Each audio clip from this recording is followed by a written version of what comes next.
आज बात करते हैं एक ऐसी प्राचीन और रहस्यमयी किताब की जो दावा करती है कि उसमें भविष्य लिखा हुआ है। जी हाँ, इसका नाम है भविष्य मालिका। एक ऐसा ग्रंथ जो सदियों से लोगों के लिए जिज्ञासा का विषय भी रहा है और विवाद का भी। तो चलिए, सबसे पहले उस बड़े सवाल से शुरू करते हैं जो हम सबके मन में कभी न कभी आता है। क्या हमारा भविष्य सच में पहले से लिखा जा चुका है, किसी पुरानी किताब के पन्नों में बंद है, या फिर ये सब सिर्फ दिलचस्प कहानियां हैं? यही सवाल हमारी आज की इस पड़ताल का आधार है। किसी भी रहस्य को सुलझाने के लिए सबसे पहले उसकी जड़ तक पहुंचना पड़ता है। तो चलिए पता लगाते हैं कि ये भविष्य मालिका आखिर है क्या और आई कहां से। तो इसकी कहानी शुरू होती है आज से लगभग 600 साल पहले। जरा सोचिए, उस वक्त कोई कागज कलम नहीं था। इसे उड़िया भाषा में संत अच्युतानंद दास और उनके साथियों, जिन्हें पंचसखा कहते थे, ने ताड़ के पत्तों और तांबे की प्लेट्स पर लिखा था।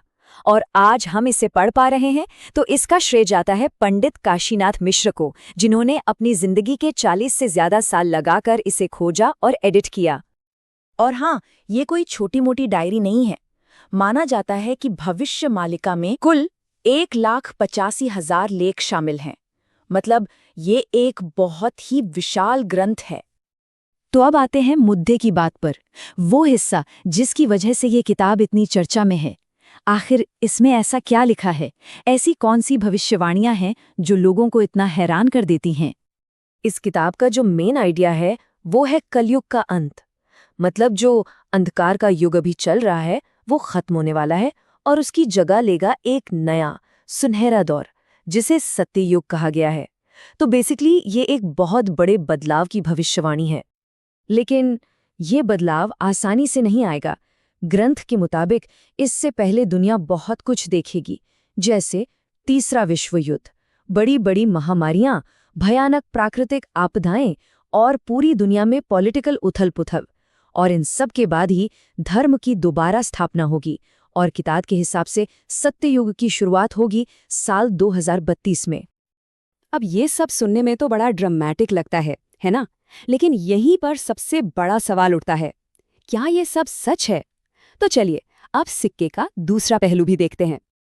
तो देखिए, यहाँ पर दो खेमे हैं। जो लोग इसमें विश्वास करते हैं वो कहते हैं कि देखो, किताब ने ब्रिटिश राज और भारत के बंटवारे जैसी बड़ी घटनाओं की भविष्यवाणी पहले ही कर दी थी। लेकिन जो लोग इसे नहीं मानते, उनका कहना है कि ये सब फॉरवर्ड फिटिंग है। मतलब घटना होने के बाद आप उसे किसी भी पुरानी गोलमोल बात से जोड़कर कह सकते हो कि ये तो लिखा था। अच्छा, तो ये फॉरवर्ड फिटिंग होता क्या है? समझिए, ये एक तरह का माइंड गेम है। जब कोई घटना हो जाती है तब हम पीछे जाकर किसी पुरानी धुंधली सी कही बात को उससे जोड़ देते हैं। ये वैसा ही है जैसे हम बादलों में चेहरे ढूंढते हैं। वो होते नहीं, पर हमें दिखते हैं क्योंकि हम देखना चाहते हैं। यही आलोचकों का सबसे बड़ा पॉइंट है। और भी कई वजह हैं शक करने की। पहली, क्या ये किताब आज भी वैसी ही है जैसी 600 साल पहले लिखी गई थी? कई स्कॉलर्स को लगता है कि इसमें बाद में बहुत कुछ जोड़ा घटाया गया है। दूसरी बात, इन भविष्यवाणियों का कोई साइंटिफिक सबूत नहीं है और इसीलिए बहुत से लोग इसे सिर्फ एक अंधविश्वास या लोक कथा मानते हैं। तो सवाल ये है कि अगर इतने सारे शक हैं तो आज भी लोग इस पर बात क्यों कर रहे हैं? देखिए, जब भी दुनिया में उथल-पुथल होती है, जब भविष्य अनिश्चित लगता है, तो इंसान को एक सहारे की जरूरत होती है, एक उम्मीद की। और शायद भविष्य मालिका लोगों को वही देती है। ये चार्ट देखिए, ये काफी इंटरेस्टिंग है। आज इस किताब पर सबसे ज्यादा बात कहाँ हो रही है? स्पिरिचुअल ग्रुप्स में और सोशल मीडिया पर। दोनों को मिला दें तो लगभग 75%। इसके बाद एस्ट्रोलॉजर्स का नंबर आता है और सबसे कम न्यूज़ मीडिया। इसका मतलब ये है कि ये मेन स्ट्रीम डिबेट का टॉपिक कम और पर्सनल यकीन का मामला ज्यादा है। कमाल है ना, कैसे 600 साल पुरानी एक किताब ने आज की डिजिटल दुनिया में भी अपनी जगह बना ली है। तो फिर आखिर में हम क्या समझें?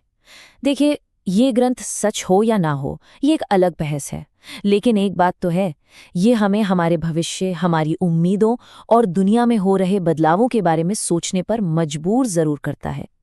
इसका मैसेज, चाहे वो एक वार्निंग हो या एक भविष्यवाणी, उस पर सोचा तो जा ही सकता है। तो आखिर में बस एक सवाल, भविष्य मालिका जैसी किताबें हमें विश्वास और तर्क की लड़ाई में कहाँ लाकर खड़ा करती हैं? क्या ये हमें आने वाले कल के लिए तैयार कर रही हैं या सिर्फ हमारे डर और हमारी उम्मीदों के साथ खेल रही हैं? इसका जवाब शायद सबके लिए अलग-अलग होगा। सोचने वाली बात है ना?